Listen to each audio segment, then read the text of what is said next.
Hey guys, it is Saturday morning. I'm heading out. I've got the e-bike and I'm gonna go on a biking journey with Matt. Gonna meet him at the Exhibition Go station. And yeah, I was a little bit, hesitant to take the Trek Soho out since I haven't really ridden it that much, so I don't know how reliable it is exactly. Whereas the e-bike, it's been good, and I've taken the wheel off before, and if I get a flat or anything, I'll be able to take care of it in the field. So yeah, I'm at an exhibition station. It's a big construction zone, it's not really a mess, but it's just like, I don't know, what's going on here? Doesn't really make that much sense. We got the FIFA World Cup coming soon, so I wonder how people are gonna, what are they gonna think of the city? Like here, this used to be where you just like walk onto the platform, but I guess they're putting more tracks to the north of this platform, so now it's like an island. But yeah, pretty sure that's how it is. Anyways, Matt has arrived just in time for the train. Well, not that just in time. We waited like 5 minutes, and we are in one of the biking. Bikes are allowed to be in this coach. There's a bunch of different coaches, and some of the doors don't want you to bring bikes in, but you're allowed to have 2 bikes in that area. And we rode the train over to Burlington, and we're gonna take some trails down to the Burlington waterfront. I haven't really been over here that much. I rode my bike to Hamilton one time, like 7 years ago, maybe longer, and that was cool. I liked Burlington. I do remember there being a good diagonal trail that we were on. This is not that same trail, but not too far from the GO station. There's a hydro corridor that's separated from the car, so that's always nice when you can ride on one of those. And it ends not too far from the downtown waterfront here, which I do remember from our bike ride to Hamilton. Remember this being a pretty nice spot. Yeah, it's a shame that more Ontario waterfronts aren't just like public parks, like along here. Like the downtown west of here, it's all public access that you can get to. Over by that pier and a bit east of that, I think it's more private property-ish.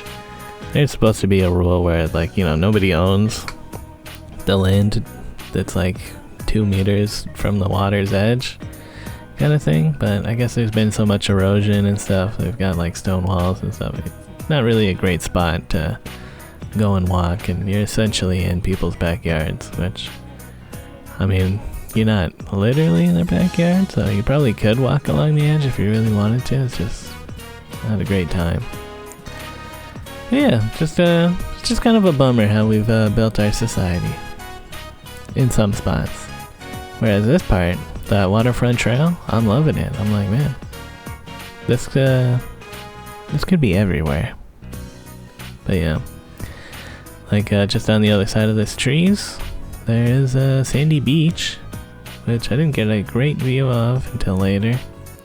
We weren't really on this trail for that long until we came across some porta potties. I guess it's still too early for their tap water to be on in a lot of these buildings and stuff. I don't know.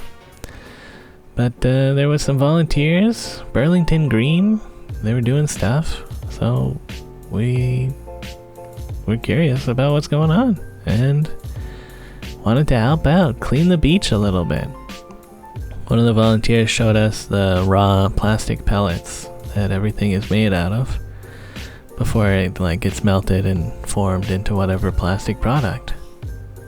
And apparently these are just everywhere in the lake and floating around, washing up onto this beach, and there's just millions of them. So we combed through the sand for a little bit, I don't know, maybe 5 minutes, and then someone came over on a speaker and was like, alright guys, we're wrapping up for the day. Thanks everybody for your help. And I was like, well, our job's done. Yeah. Which is probably good. My legs were getting tired from squatting down. And yeah. All in all, a good day's work there. Done. We did take a little break. I brought some snacks. And we ate some stuff. Got some chicken jerky stick thing there. That was good.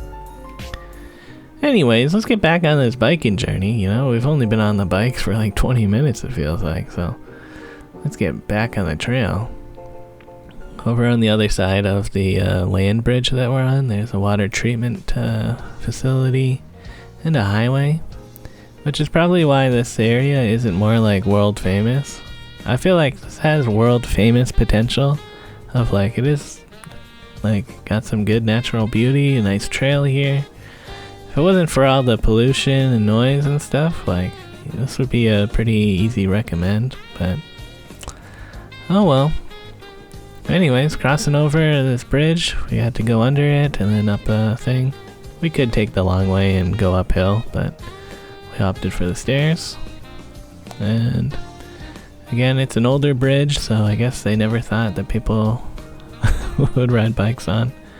Yeah, we could also see the industrial area of Hamilton from this bridge pretty clearly, which again is why people are like, oh, this area is gross.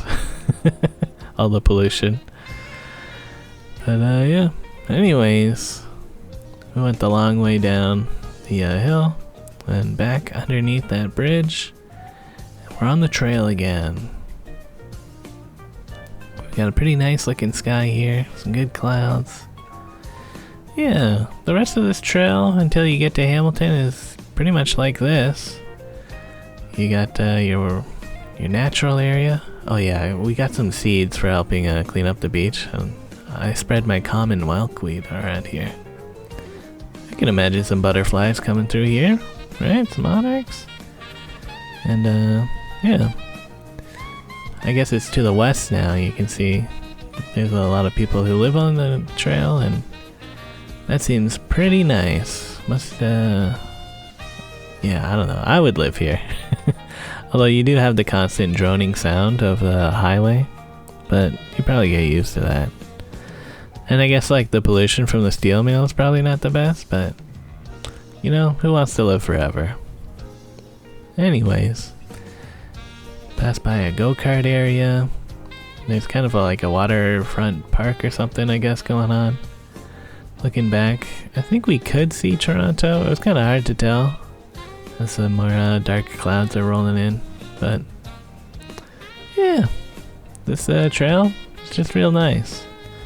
And I think when we biked to Hamilton, we did leave the trail around here at some point, and that felt bad because like the trail is just so nice. So we kept riding it, and this is some areas of the trails that I haven't really ridden on before.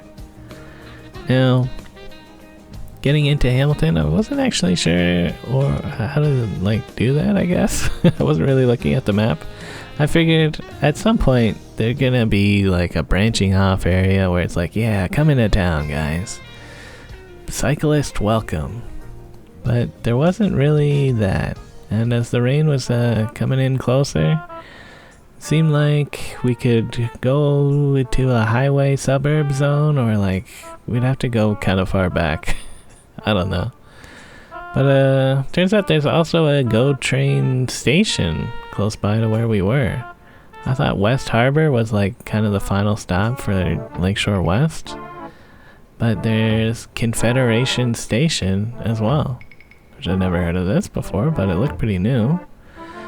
And this is also part of the Lakeshore West line, I guess. Like the train, we didn't need to transfer or anything, so we got here and there was another train coming in 10 minutes, so it was pretty much perfect timing.